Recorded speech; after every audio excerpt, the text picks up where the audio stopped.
ഇന്നത്തെ പരിശീലനം ഇവിടെ അവസാനിക്കുകയാണ്. ഇനി എല്ലാവരും ഒരു പരിശീലന സഹായിയെ തിരഞ്ഞെടുക്കൂ. ഒരു യഥാർത്ഥ മനുഷ്യ ശരീരത്തെ ആക്രമിക്കുന്നതിലൂടെ അസ്ഥികളുടെ ഘടനയെക്കുറിച്ചും മനുഷ്യ ശരീരത്തിന്റെ ബലഹീനതകളെ കുറിച്ചും പഠിക്കാൻ നിങ്ങൾക്ക് കഴിയും. ഗുരുവിന്റെ കൽപ്പനയ്ക്ക് ശേഷം ഓരോ ശിഷ്യനും ഒരു സഹായിയെ തിരഞ്ഞെടുത്തു. താമസിയാതെ തടവുകാരുടെ വേദനാജനകമായ നിലവിളികൾ പരിശീലന മൈതാനത്തിൽ ഉടനീളം പ്രതിധ്വനിച്ചു. പല ശിഷ്യന്മാരും നീലനെ ഒന്നിനു പുറകെ ഒന്നായി തിരഞ്ഞെടുത്തു. മുൻ കിരീടാവകാശിയെ തോൽപ്പിക്കാൻ കഴിയുന്നത് അവരെ സംബന്ധിച്ച് വലിയൊരു നേട്ടമായി അവർ ഓരോരുത്തരും കണക്കാക്കി. ഇത്രയും കാലം കഴിഞ്ഞിട്ടും നീ ഇപ്പോഴും ഇങ്ങനെ ജീവിച്ചിരിക്കുന്നത് കാണുമ്പോൾ എനിക്ക് സത്യം പറഞ്ഞ അത്ഭുതം തോന്നുന്നുണ്ട്. നിന്റെ ആയുസിന്റെ ബലം സമ്മതിക്കാതെ വയ്യ. അതെ, ഞാൻ ഇപ്പോഴും ജീവിച്ചിരിക്കുന്നുണ്ട്. എന്നെ കുറിച്ച് നിനക്ക് ഇത്രയും കരുതലുള്ളത് ആലോചിക്കുമ്പോൾ എനിക്കും നന്ദി പറയാതെ വയ്യ. അത് കേട്ടപ്പോൾ പല ശിഷ്യന്മാരും നീലകണ്ഠനെ ദേഷ്യത്തോടെ നോക്കി. കിരീടാവകാശിയോട് ഇങ്ങനെ സംസാരിക്കാൻ നിനക്ക് എങ്ങനെയാണ് ധൈര്യം വന്നത്? നീ സുന്ദര നഗരത്തിലെ വെറും ഒരു അടിമയാണ്. സുന്ദര നഗരത്തിന്റെ രാജകുമാരനോട് എത്രയും വേഗം തലകുറിച്ച് ക്ഷമ ചോദിക്കാൻ. നിനക്ക് അതിന് സാധിച്ചില്ലെങ്കിൽ ഇവിടെ ജനിച്ചതിനെ കുറിച്ച് ഓർത്ത് നീ ഖേദിക്കും.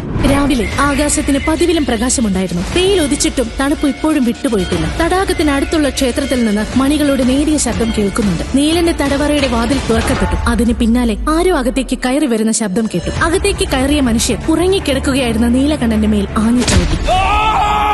നീ ഇപ്പോഴും സുഖമായിട്ട് ഉറങ്ങുകയാണ്. ഇത് നിന്റെ രാജകൊട്ടാരമല്ല, തടവറയാണ്. രാജാവായാലും അടിമയായാലും എല്ലാം ഇവിടെ ഒരുപോലെയാണ്. ഇവിടുത്തെ നിയമങ്ങൾ കർശനമായി പാലിക്കണം. നീ ഇപ്പോൾ സുന്ദര നഗരത്തിന്റെ രാജകുമാരനല്ല എന്ന് ഓർമ്മയുണ്ടല്ലോ അല്ലേ? അയാളായിരുന്നു സുന്ദര നഗരത്തിന്റെ തടവറയുടെ മേൽനോട്ടക്കാരൻ. അയാളുടെ മുഖത്ത് പരിക്ക് പറ്റിയ നിരവധി പാടുകൾ കാണാനുണ്ടായിരുന്നു. അയാളുടെ വായിലെ പല്ലുകൾ പലതും പൊട്ടിയിരുന്നു. നീലൻ പതിയെ തന്റെ പുതപ്പ് മാറ്റി എഴുന്നേൽക്കാൻ ശ്രമിച്ചു. പക്ഷേ അവന്റെ കണ്ണുകൾ അപ്പോഴും അടഞ്ഞിരിക്കുകയായിരുന്നു. തലേന്നത്തെ പരിശീലനത്തിന്റെ വേദന അപ്പോഴും അവനിൽ നിന്ന് വിട്ടുമാറിയില്ല. പക്ഷേ കുറച്ച് സമയം കൂടി ഉറങ്ങുക എന്ന് തന്റെ ആവശ്യം നടക്കില്ലല്ലോ എന്ന ചിന്തയിൽ അവൻ തടവറയിലെ കൽക്കട്ടിലിൽ നിന്നിറങ്ങി നിശബ്ദമായി തന്റെ കീറിയ വസ്ത്രങ്ങൾ വൃത്തിയാക്കി ധരിച്ചു.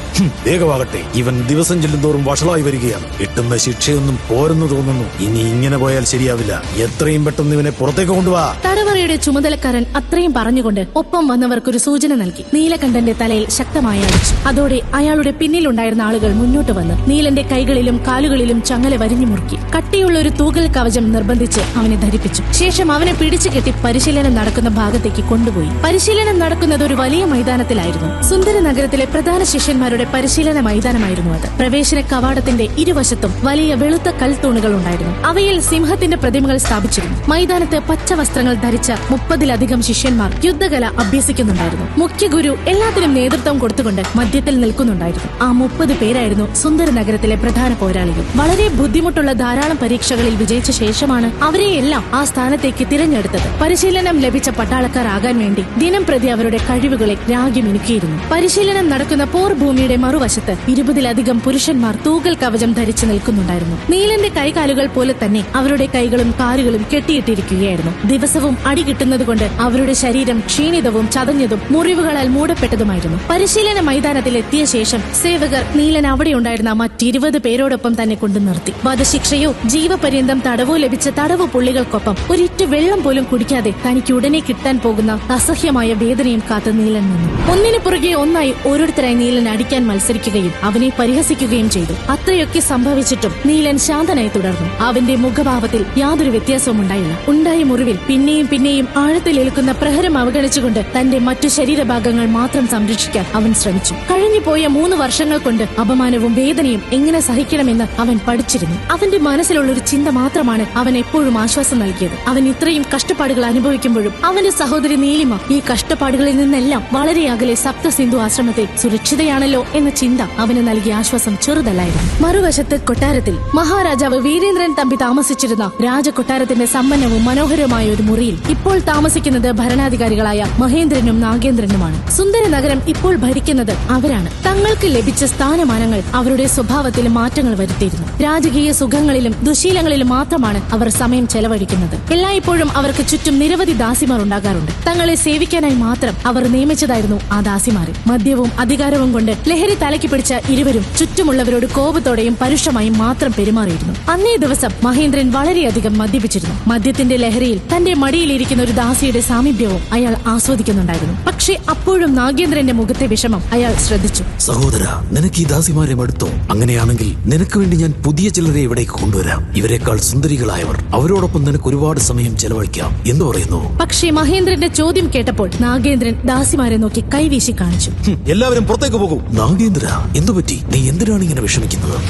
നീലകണ്ഠൻ തമ്പി അവനിപ്പോൾ 13 വയസ്സുള്ള ഒരു ആൺകുട്ടിയല്ല, അവൻ വളരുകയാണ്. അവനോടൊപ്പം അവന്റെ ശാരീരിക ശക്തിയും വളരും. ഇനിയെങ്കിലും നമ്മൾ അവന്റെ കാര്യത്തിൽ എന്തെങ്കിലും തീരുമാനമെടുക്കണം. അല്ലെങ്കിൽ ഒരുപക്ഷെ നമ്മൾ പ്രതീക്ഷിക്കുന്നത് പോലെ ആവില്ല ഇതൊന്നും അവസാനിക്കുക. നാഗേന്ദ്ര, അവനെ കുറിച്ച് നിനക്ക് ഇപ്പോഴും ഇങ്ങനെയുള്ള ചിന്തകളൊക്കെ ഉണ്ടോ? അവൻ കേവലം നമ്മുടെ ഒരു അടിമയാണ്. കഴിഞ്ഞ 3 വർഷങ്ങളായി അവൻ ദിനംപ്രതി മർദ്ദിക്കപ്പെടുന്നുണ്ട്. അവന്റെ ആത്മാവിനെ തന്റെ ശരീരത്തിൽ പിടിച്ചു നിർത്താനുള്ള ശക്തി പോലും അവനില്ല.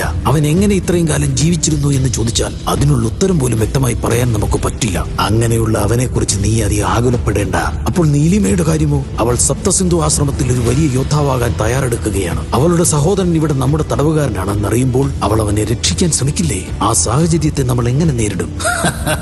നാഗേന്ദ്ര, ഞാൻ ഇതിനെക്കുറിച്ചൊന്നും ചിന്തിച്ചിട്ടില്ല എന്നാണോ നീ കരുതിയിരിക്കുന്നത്? വിഷമിക്കേണ്ട, നീലിമയ്ക്ക് വേണ്ടിയുള്ളതൊക്കെ ഞാൻ ഇതിനോടകം തന്നെ ഏർപ്പാട് ചെയ്തിട്ടുണ്ട്. മഹേന്ദ്രൻ പറയുമ്പോൾ അതിന്റെ അർത്ഥം എന്തെന്നറിയാതെ നാഗേന്ദ്രൻ അയാളെ തുറച്ചു നോക്കി. ആ സമയം മഹേന്ദ്രന്റെ മുഖത്ത് ക്രൂരമായ ഒരു പുഞ്ചിരി ഉണ്ടായിരുന്നു. അത് കേട്ട നിമിഷം തന്നെ എല്ലാ ദാസിമാരും നിശബ്ദമായി ആ മുറി വിട്ടുപോയി. നാഗേന്ദ്രന്റെ പെട്ടെന്നുള്ള ഭാവമാറ്റത്തിൽ മഹേന്ദ്രനും പകച്ചുപോയി. അതേസമയം പരിശീലന മൈതാനത്തിൽ ശിഷ്യന്മാരുടെ ക്രൂരമായ മർദ്ദനം ഏറ്റുവാങ്ങുകയായിരുന്നു നീലൻ. പെട്ടെന്ന് അവിടേക്ക് പട്ടുവസ്ത്രങ്ങൾ ധരിച്ച ഒരു ചെറുപ്പക്കാരൻ കടന്നു വന്നു. അവന്റെ പിന്നിൽ നിരവധി പരിചാരകർ ദാസന്മാരെ പോലെ ഒപ്പം നടക്കുന്നുണ്ടായിരുന്നു. അതാ രാജകുമാരനെത്തി. അതോടെ ശിഷ്യന്മാർ അവരുടെ പരിശീലനം നിർത്തി. പിന്നീട് അവിടേക്ക് കടന്നു വന്ന യുവാവിനെ അവർ ഓരോരുത്തരും ഉച്ചത്തിൽ പ്രശംസിക്കാൻ തുടങ്ങി. രാജകുമാര, ഒടുവിലങ്ങ് ആത്മസാധന കഴിഞ്ഞ് മടങ്ങിയെത്തിയിരിക്കുന്നു അല്ലെ? നിങ്ങൾ വളരെയധികം ശക്തനും ഉന്മേഷവാനുമായി കാണപ്പെടുന്നു. നിങ്ങൾ വളരെയധികം ശക്തി നേടിയതായി തോന്നുന്നു. അതെ, നമ്മുടെ കിരീടാവകാശി വളരെ കഴിവുള്ള ഒരാളാണ്. അദ്ദേഹം സുന്ദര നഗരത്തിന് തന്നെ അഭിമാനമാണ്. അദ്ദേഹം തന്നെ ജീവശക്തി ചക്രം ഉണർത്തി ഒരു യഥാർത്ഥ ധീര യോദ്ധാവായി മാറിയിരിക്കുന്നു എന്ന് എനിക്ക് ഉറപ്പുണ്ട്. എന്നാൽ പട്ടുവസ്ത്രം ധരിച്ച ആ ചെറുപ്പക്കാരനെ കണ്ടപ്പോൾ മുതൽ നീലന്റെ ഉള്ളിൽ കോപം ആളിക്കത്തുകയായിരുന്നു. ചുറ്റും നിൽക്കുന്നവർ മുഴുവൻ കിരീടാവകാശി എന്ന് വിളിച്ചു വാഴ്ത്തി പാടുന്നവർ ദേവദത്തൻ തമ്പി. നീലകണ്ഠന്റെ പിതാവ് വീരേന്ദ്രന്റെ സഹോദരൻ നാഗേന്ദ്രന്റെ മൂത്ത മകനാണ്. നീലകണ്ഠന്റെ അതേ പ്രായം തന്നെയാണ് ദേവദത്തനും. നീലകണ്ഠനെ അടിമയാക്കിയതിനു ശേഷം നീലകണ്ഠന്റെ അതേ സ്ഥാനത്തേക്ക് ദേവദത്തനെ സുന്ദര നഗരത്തിന്റെ കിരീടാവകാശിയെ നാഗേന്ദ്രനും മഹേന്ദ്രനും പ്രഖ്യാപിച്ചു. കുറച്ചുകാലം ദേവദത്തൻ തന്റെ ആത്മീയ പരിശീലനത്തിൽ ശ്രദ്ധ കേന്ദ്രീകരിക്കാനായി ഏകാന്തവാസത്തിലായിരുന്നു. അതിനാൽ കഴിഞ്ഞ കുറച്ചു നാളുകളായി അവനെ കാണാനുണ്ടായിരുന്നില്ല. ഇപ്പോൾ ഏകാന്തതയിൽ നിന്ന് പുറത്തു വന്നതിന് ശേഷം അവനെ കാണുന്ന ഏതൊരാൾക്കും അവൻ മുൻപത്തേക്കാൾ കൂടുതൽ ശക്തനായി എന്ന് മനസ്സിലാക്കാൻ കഴിയും. മൂർച്ചയുള്ള കണ്ണുകളോടെ ആരോ തന്നെ സംരക്ഷിക്കുന്നുണ്ടെന്ന് പെട്ടെന്ന് ദേവദത്തന് തോന്നി. അവൻ തല തിരിച്ച് ചുറ്റും നോക്കി. പെട്ടെന്ന് അവന്റെ കണ്ണുകൾ നീലകണ്ഠനിൽ വന്നു പതിഞ്ഞു.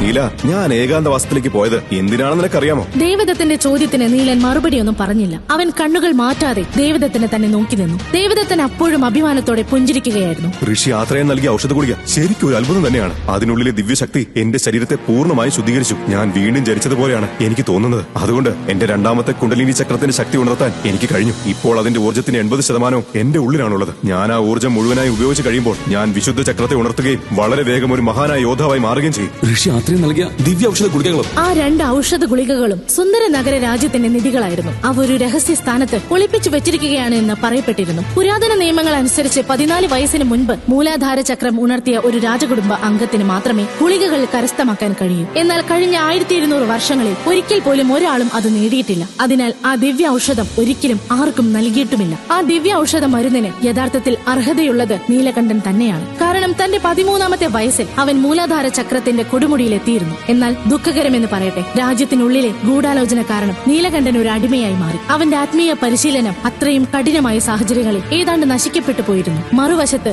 ദേവദത്തൻ അത്ര കഴിവുള്ള ഒരാളായിരുന്നില്ല. തന്റെ 16ാം വയസ്സിലാണ് അവൻ തന്റെ മൂലാധാര ചക്രം ഉണർത്തിയത്. ദിവ്യ ഔഷധ മരുന്ന് നേടാൻ അവൻ ഒട്ടും യോഗ്യനായിരുന്നില്ല. പക്ഷെ എങ്ങനെയോ ആ വിഡ്ഢി അത് നേടിയെടുത്തു. തന്റേതാകേണ്ടിയിരുന്ന ഔഷധം ദേവദത്തന്റെ പക്കലുണ്ട് എന്നറിഞ്ഞപ്പോൾ നീലൻ കോപത്താൽ വിറച്ചു. ദേവദത്ത, ഇത് ചെയ്യാൻ നിനക്ക് എങ്ങനെയാണ് ധൈര്യം വന്നത്? നിനക്ക് നമ്മുടെ പൂർവികരോട് ഒരു ബഹുമാനവുമില്ലേ? എന്നെ ചോദ്യം ചെയ്യാൻ നിനക്ക് എന്താണ് അവകാശം? ഞാൻ ഇതിനോടകം തന്നെ ജീവശക്തി ചക്രത്തിൽ എത്തിയിരിക്കുന്നു. ഇപ്പോൾ ഒരു കാട്ടുപോത്തിനെ പോലും തോൽപ്പിക്കാനുള്ള ശക്തി എനിക്കുണ്ട്. നീ ദുർബലനായ വെറും ഒരു അടിമ മാത്രമാണ്. എനിക്ക് എപ്പോൾ വേണമെങ്കിലും നിന്നെ തകർക്കാൻ കഴിയും. പക്ഷേ ഞാൻ ധ്യാനത്തിൽ നിന്ന് പുറത്തു വന്നതുകൊണ്ട് ആദ്യം മറ്റൊരു സഹായിയിൽ എന്റെ ശക്തി പരീക്ഷിക്കാനാണ് ഞാൻ തീരുമാനിച്ചിരിക്കുന്നത്. നീലകണ്ഠൻ തനിക്കെതിരെ ശബ്ദിക്കുന്നത് ദേവദത്തന് സഹിക്കാൻ കഴിയുന്ന കാര്യമായിരുന്നില്ല. ഒരു അടിമയോട് സംസാരിക്കുന്നത് ഒരു രാജകുമാരൻ എന്ന നിലയിൽ അവന്റെ അന്തസ്സിന് നിരക്കാത്ത കാര്യമായിരുന്നു. അവൻ നീലകണ്ഠനെ അവഗണിച്ചുകൊണ്ട് കൈ ഉയർത്തി മറ്റൊരാളിനെ ചൂണ്ടിക്കാണിച്ചു. നീ വിഷമിക്കണ്ട, ഞാൻ അത്ര പെട്ടെന്നൊന്നും നിന്നെ കൊല്ലില്ല. നീ എത്ര ദുർബലനാണെന്ന് നിന്നെ ബോധ്യപ്പെടുത്താൻ ഞാൻ ആഗ്രഹിക്കുന്നുണ്ട്. ഒരിക്കൽ നീ ആ സത്യം മനസ്സിലാക്കും. നീ വെറും പാടാണെന്ന സത്യം. ഒരു കാര്യം കൂടി നിന്നോട് പറയാനുണ്ടായിരുന്നു. നിന്റെ മിടുക്കിയായ സഹോദരി സപ്തസിന്ധു ആശ്രമത്തിൽ എന്തോ ഒരു പ്രശ്നത്തിലാണെന്ന് ഞാൻ കേട്ടിരുന്നു. അവളെ കാളിമലയിൽ അടച്ചിട്ടിരിക്കുകയാണ്. എന്താ പറഞ്ഞത്? നീലിമയെ തടവിലാക്കിയെന്നോ? ആ ചിന്ത നീലകണ്ഠന്റെ നെഞ്ചിൽ ഒരു കടാര കുത്തി തറയ്ക്കുന്ന പോലെ വേദനിപ്പിച്ചു. നീലകണ്ഠൻ ഇനി എന്താകും ചെയ്യുക? സ്വയം രക്ഷിക്കാൻ പോലും കഴിയാത്ത അവസ്ഥയിൽ അവന് തന്റെ സഹോദരിയെ രക്ഷിക്കാൻ കഴിയുമോ? ഒരടിമയായ നീലൻ ഒരു മഹായോദ്ധാവായി മാറുന്നതിന്റെ മുഴുവൻ കഥ കേട്ടാൽ നിങ്ങൾ ഞെട്ടിപ്പോകും. പോക്കറ്റ് FM ഡൗൺലോഡ് ചെയ്യുക. ഹൃദയങ്ങളെ പിടിച്ചുലയ്ക്കുന്ന ഈ കഥ മഹാഗാഥ തികച്ചും സൗജന്യമായി കേൾക്കുക.